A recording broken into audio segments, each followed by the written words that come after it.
In today's video, I'm going to teach you how to turn off request access on Google Drive. Whether you're managing sensitive documents or simply want to streamline your file sharing process, understanding how to manage access to your Google Drive files is crucial. By the end of this guide, you'll know exactly how to prevent unwanted requests for access to your files, ensuring only the individuals you choose can view or edit your documents. Let's start by launching Google Drive on your web browser. Ensure you're logged into the correct Google account where your files are stored. Once you're in, you'll see your list of files and folders. It's important to note that access settings are specific to each file or folder, so you'll need to adjust them individually unless you're applying changes to multiple selections. Now, choose the file or folder for which you want to turn off request access. Right-click on the item, which will bring up a context menu. From here, select the Share option.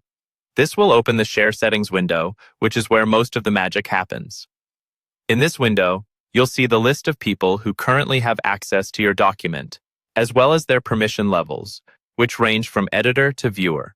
To prevent users from sending you access requests, you need to control how broadly your document is being shared.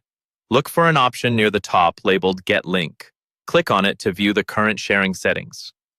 If the link is currently set to anyone with the link, you'll want to change this because it allows anyone who has the link to potentially request access if they can't already see your document. Click on the drop-down menu that appears next to anyone with the link and switch it to restricted. By switching to restricted, you ensure that the document is only accessible to the people you have specifically added by email.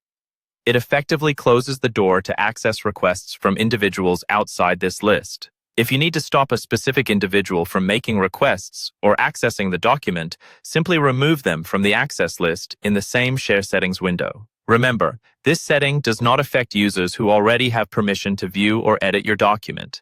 It merely prevents new requests from coming in. Once you're satisfied with your settings, don't forget to click Done to save your changes. Congratulations, you've successfully learned how to manage request access settings in Google Drive. By following these steps, you can control who can view or interact with your files, protecting your information and simplifying your sharing process. Thanks for watching, and be sure to like and subscribe for more useful tips and guides.